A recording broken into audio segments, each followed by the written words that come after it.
Chapter 36. Someone Your Own Size. October 12th, 2086. Ceres, Sol Star System.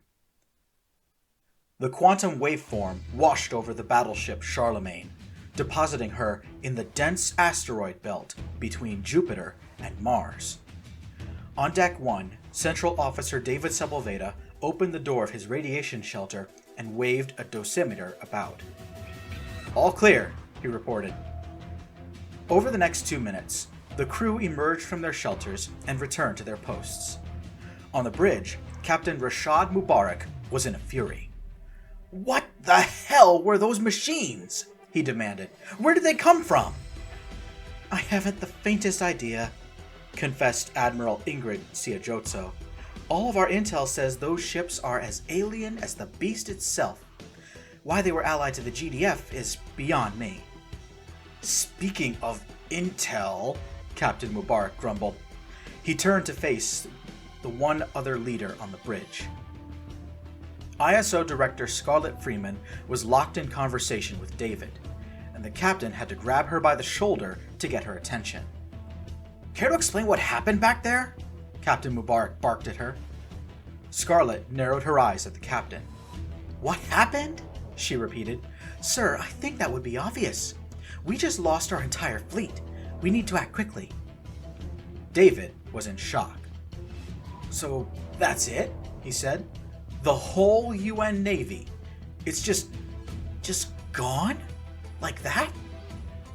Scarlett and Ingrid were hashing out a plan. "All of the star bases in UN space will need to shore up their defenses," Ingrid was saying. "We have to assume the GDF will try to follow up their victory and push deeper into our territory. They might even make a run at Earth." Scarlett nodded. Then she turned to David.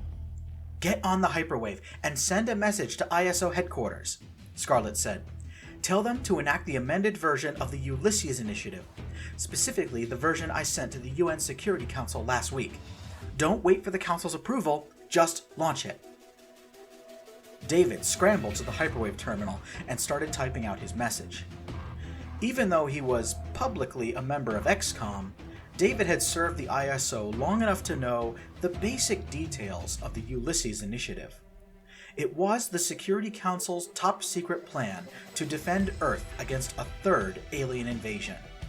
The plan called for the imposition of martial law on Earth and the evacuation of the UN government to a more secure location, as it was assumed any invader would race to Berlin as soon as they arrived. Furthermore, this plan called for the destruction of millions of government documents, as well as the relocation of valuable artifacts, relics, and technologies that could be used against the UN if they fell into the wrong hands. In fact, it was this part of the plan that was recently amended. Buried deep within the paragraphs of the Ulysses Initiative, written in a convoluted way that avoided proper nouns, to confound enemies, was a single order that would guarantee humanity's future. The Third Hyperspace Corps would not be wasted in a hopeless battle. It was to be secreted away to ensure it would always remain in humanity's possession. Depending on the severity of the situation, the Third Hyperspace Corps would be hidden in one of two secret locations. If escape was possible, the Hyperspace Corps would be evacuated from Earth along with the rest of the UN government. The off-world relocation point was a brilliant white star named Deneb, located in the constellation Cygnus. Orbiting this star was a gas giant with a large moon capable of supporting life. Here on this moon, the UN would regroup and recover its strength before staging an armed liberation of Earth. If it was not possible to evacuate, then the Hyperspace Corps would be transported to the English Channel, a vast body of water that separated the British Isles from the rest of Europe. In the dead of night, the Hyperspace Corps would be quietly dumped into Herd's Deep, an underwater valley believed to be the deepest point of the channel. The Corps would rest 600 feet below the water's surface until humans ruled the Earth once more. To maintain absolute secrecy, the core's hiding place would be obscured. Only 6 people were to be entrusted with the knowledge of where the hyperspace core could be found. The Secretary General, the Supreme Commander of Afune, the Commander of XCOM, the President of the Security Council, the ISO Director, and the ISO Central Officer, David. After about 3 minutes, David finished typing out his message to ISO headquarters. He knew there were operatives in Berlin watching their hyperwave relay round the clock, so the message should be received instantaneously. David pushed the transmit button and waited. Nothing happened. Any other comms officer would have tried to send the message 2 or 3 times before concluding there was a problem. David immediately turned away from the hyperwave relay and spoke up. "Director, I'm having trouble communicating with Earth," he reported. Scarlett, Ingrid, and Rashad all paused in their discussions to look at the hyperwave. Rashad scratched his head. We are deep in the asteroid belt," Rashad said. Then he started to give orders. "Sensors, make sure that our line of sight to Earth is not being obstructed by Jupiter, Mars, Ceres, or the Sun. Helm, lay in a course for Earth that takes us past the Moon. Comms, give the Central Officer a hand, won't you?" One of the bridge officers raised his hand. "Sir," he said, "hyperwave relays don't work on line of sight. A planet blocking our view would have no effect on our comms. Maybe we should scan for a jamming signal." Ingrid and Scarlett raised their eyebrows. Rashad did not hesitate. "Make it so," the captain said, "and do that quickly." Scarlett and Ingrid moved toward the sensors manager. They examined a holographic display of the region surrounding Charlemagne. According to the sensors, the battleship was roughly 50,000 kilometers from Ceres, the largest asteroid in the Sol system. There were thousands, if not millions, of smaller space rocks all around. Scarlett looked at the sensors, then out of a nearby window, then back again, as though checking the sensors with her own eyesight. After a moment, she pointed at one particular asteroid and said, "What's that?" Rashad and 2 of his officers looked at the hologram. "Definitely not an asteroid," said a bridge officer. "It reads more like a radar shadow. See how it moves as we do, with the same speed and direction as us?" Rashad narrowed his eyes. He looked at the alleged radar shadow on the sensors. Then he walked to the window and stared into empty space. After a moment, Rashad seemed to become alarmed. He shouted, "That's a fucking hologram! Sound General Quarters! Helm! Emergency evasive maneuver!" But he never finished the order. A loud bang deafened everyone on the bridge as the warship shuddered and shook violently. Scarlett, Ingrid, Rashad, and David were all knocked off their feet as sparks and dust rained down from the ceiling. "Report!" Rashad yelled as he scrambled back to his feet. "Sublight engines are offline," the helmsman replied. "We only have maneuvering thrusters. Hull breach on deck 7. "It's a battlemaster-class gunship," an officer reported. "Sensors confirm it's the USS Niagara, sir. He's firing through the hologram. We can't get a lock. Weapons computer still thinks he's a goddamned asteroid." "Override the computer and target lock him," Rashad ordered. "Weapon control, give me a full ion cannon spread, 10 degrees in all directions around the target. Scan for armor impacts and triangulate the main guns when you see them. Fire now!" David and Scarlett gripped the handrails on the far side of the bridge just in time. The Charlemagne shuddered as her battery of ion cannons roared to life, spitting bright blue beams into the darkness of space.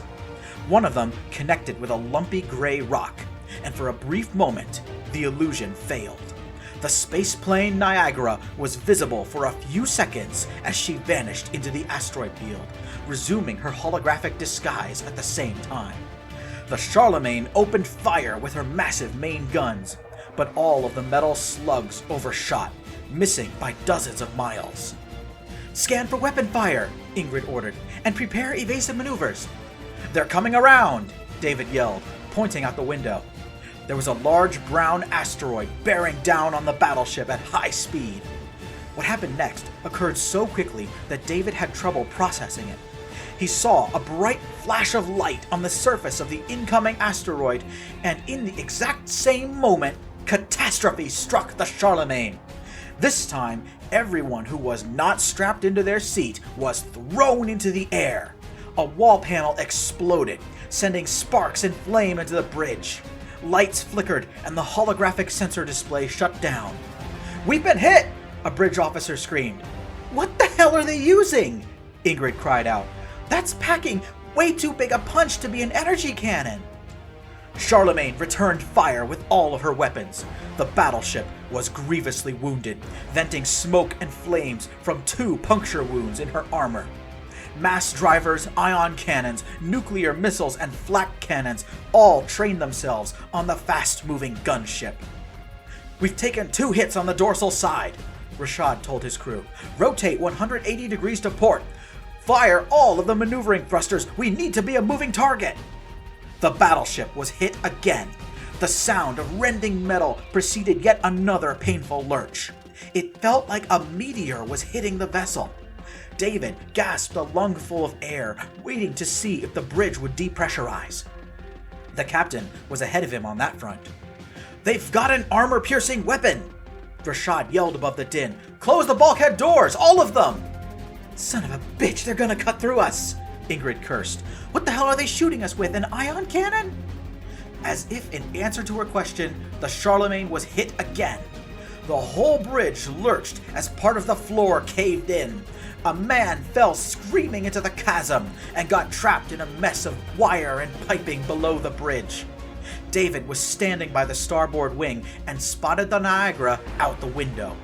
The spaceplane dropped its disguise just long enough to dive on the Charlemagne and open fire again. This time, all of the lights went out, plunging the bridge into darkness. The emergency power took over, and red lights illuminated the bridge.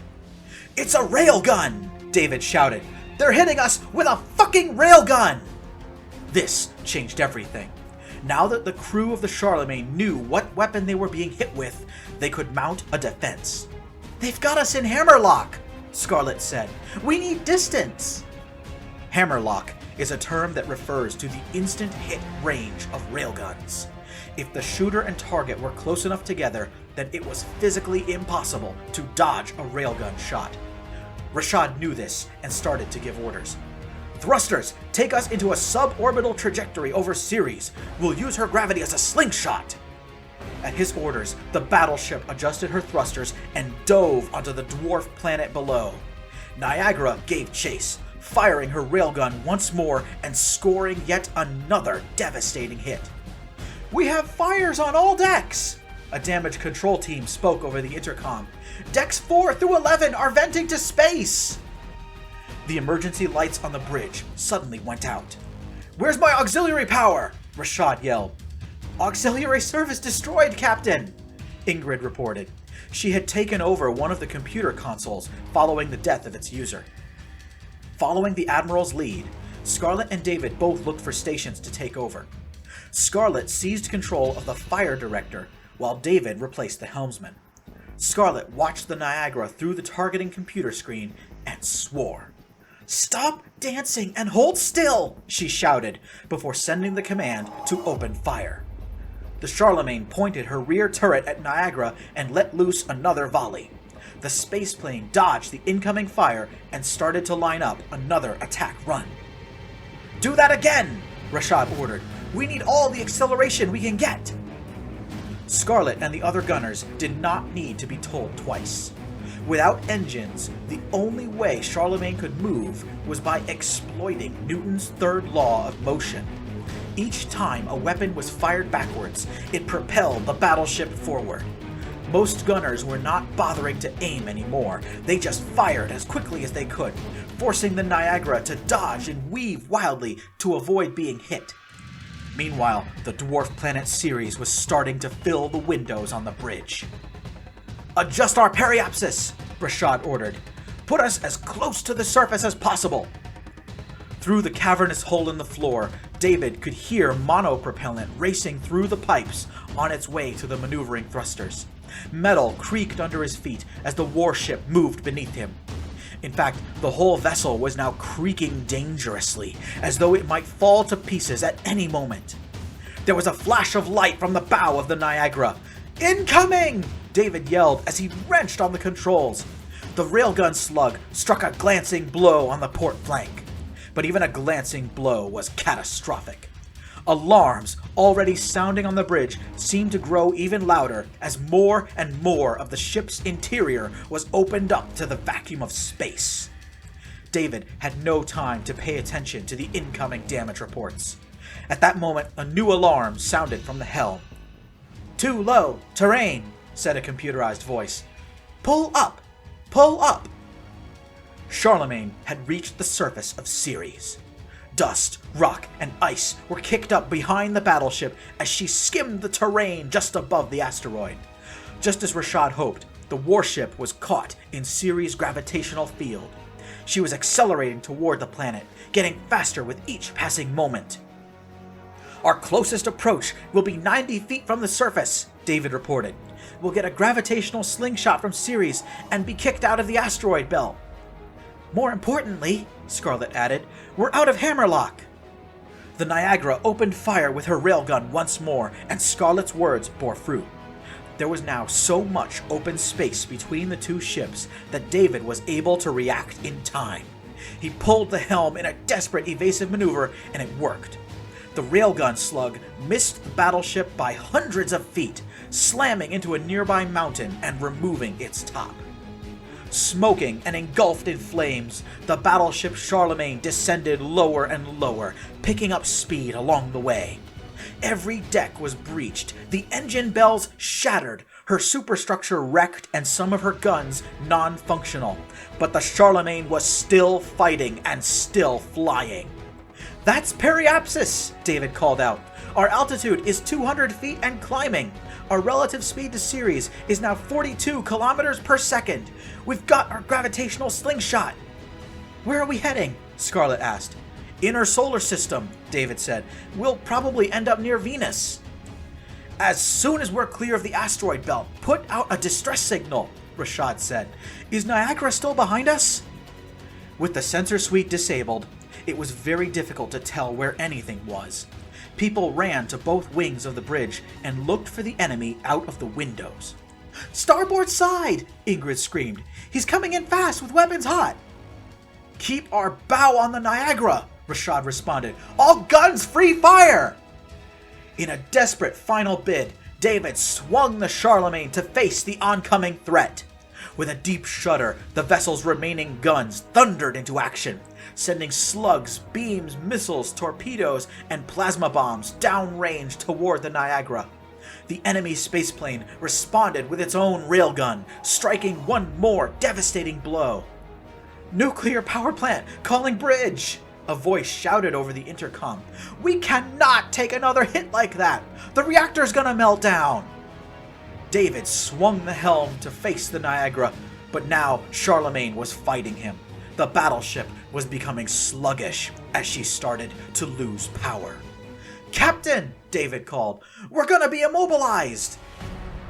The Niagara dove onto the Charlemagne and strafed the hull plating with energy cannon blasts.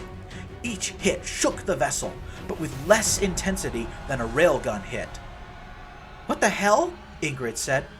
"Why'd they switch to energy cannons?" "That makes no sense," Rashad added. "Our armor is nearly impervious to energy cannons. Why give up their most powerful weapon?" From her place at the weapon control station, Scarlett had the answer. "They're out of ammo! A ship that small is probably all railgun and no magazine." David's heart leapt. "We've got 'em!" he cheered. At that moment, the Niagara swept around for another attacked run, powering down her hologram emitter as she went. "They're putting power to weapons," Ingrid pointed out. "And we'll do the same," Rashad said. "Divert all power from weapons. Take it from everywhere, even from life support if you have to." The lights dimmed and the familiar hum of air flowing through the vents faded away. "It's done," Scarlett said. We're ready! Target is in range! Fire everything!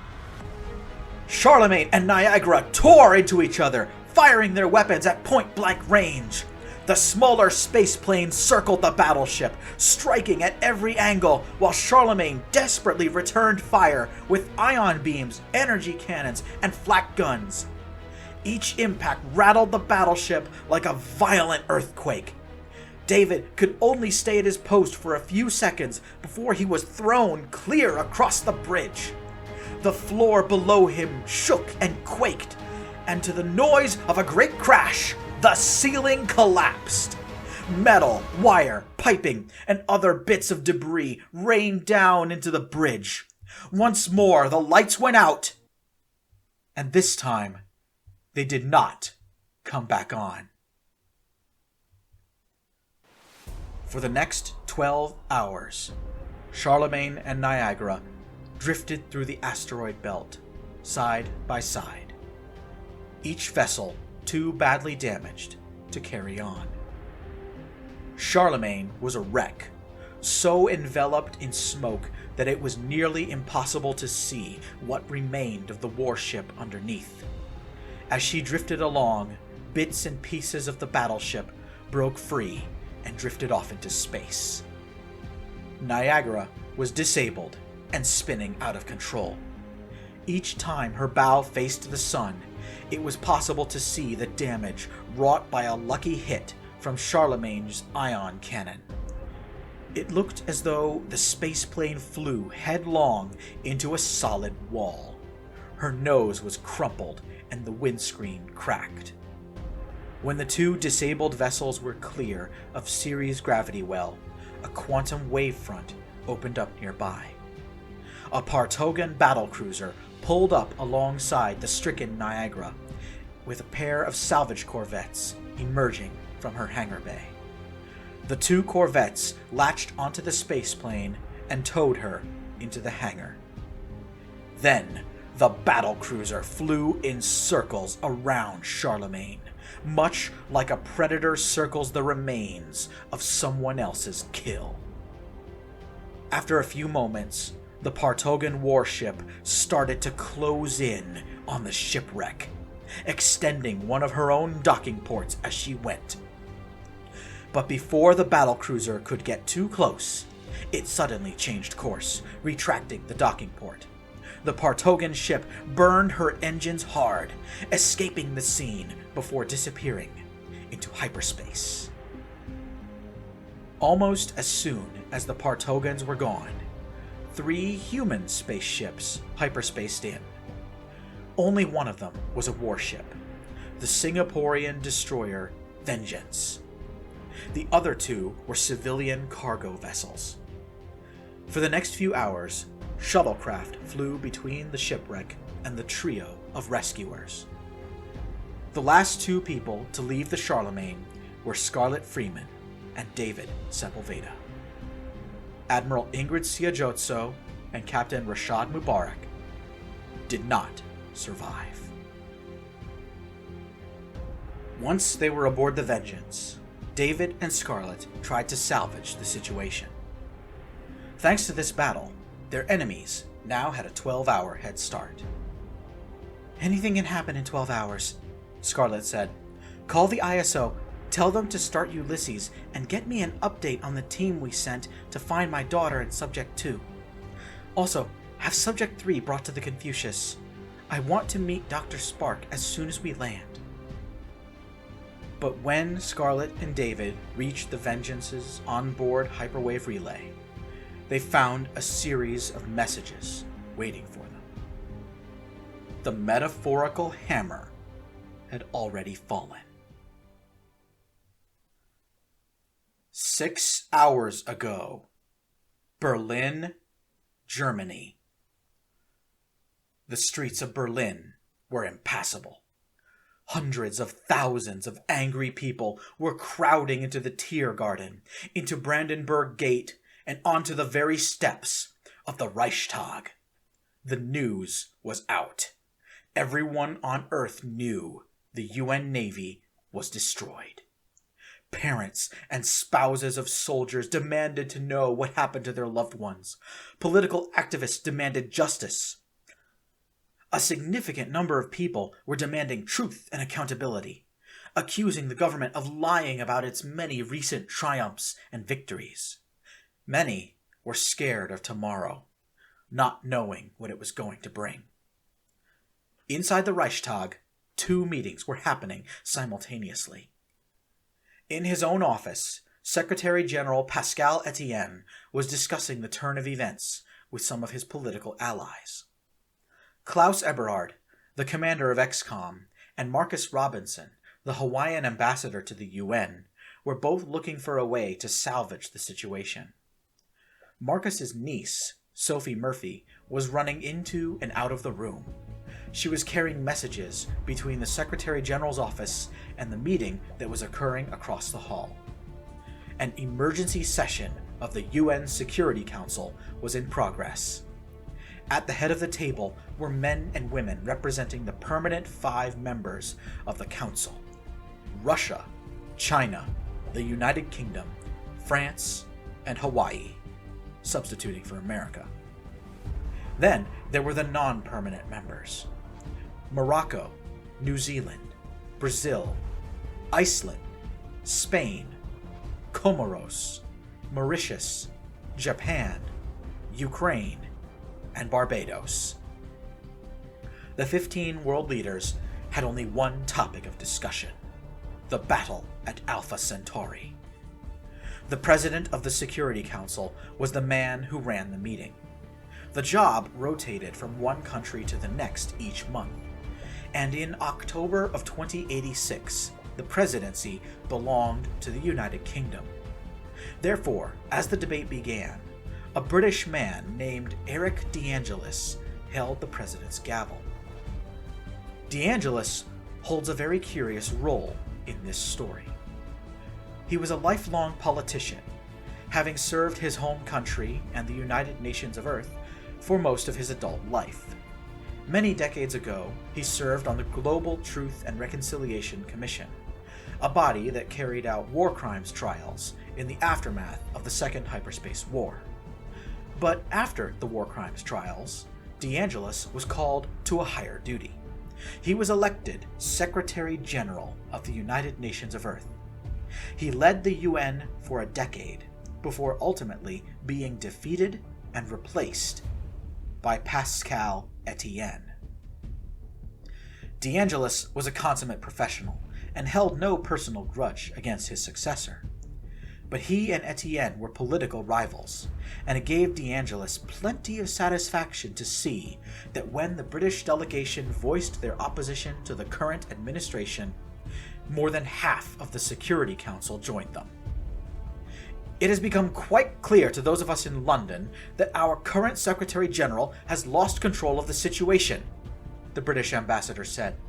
We are on the fast track to a 3rd invasion of Earth. The ambassador of Morocco stood up to defend Etienne. The alien menace is still going to come for us all, regardless of how we feel about the current administration, the Moroccan ambassador said. We must fall into line and carry out whatever defense plan the Sec-Gen puts forth. The Secretary General's blatant military adventurism has cost us more than our Navy, said the Brazilian ambassador. We have lost untold thousands of our skilled young people to this battle. Our colonies are also left vulnerable to pirates and asteroids, much less an invading foe. Brazil has said it before, and Brazil will say it again. We must advance the Secretary General's selection process to the next stage. It is time for Robinson to replace Etienne. The Spanish ambassador responded quickly. Are you a traitor to all mankind? She said. We cannot replace our leader in the middle of a war. Leave the politics for the December election and let's focus on getting out of this nightmare. The Russian ambassador agreed with his Spanish counterpart. President DeAngelis knew better than to stop the discussion. If anything, he needed to foster it, and to allow the ambassadors to take their debate to its logical conclusion. That was why he became very frustrated when a UN peacekeeper knocked on the door and entered the council chamber without waiting for permission. "Whatever this is, it needs to wait," DeAngelis hissed at the peacekeeper. "Sir, it cannot," the peacekeeper whispered into the president's ear. "The governments of Spain, Morocco, and Russia have all collapsed. New leaders are being installed in their capitals right now. The ambassadors need to return to their respective embassies and make contact with their new governments." Seething with anger, President DeAngelis reluctantly gavelled the room into silence. "It is with much regret that I must end this discussion prematurely," President DeAngelis said. "I must instruct all ambassadors to return to the embassies of their respective states. You will find messages from home that cannot be ignored." With that, DeAngelis banged his gavel, and the Security Council meeting ended. Needing some time to himself, President DeAngelis walked out of the chamber and went upstairs.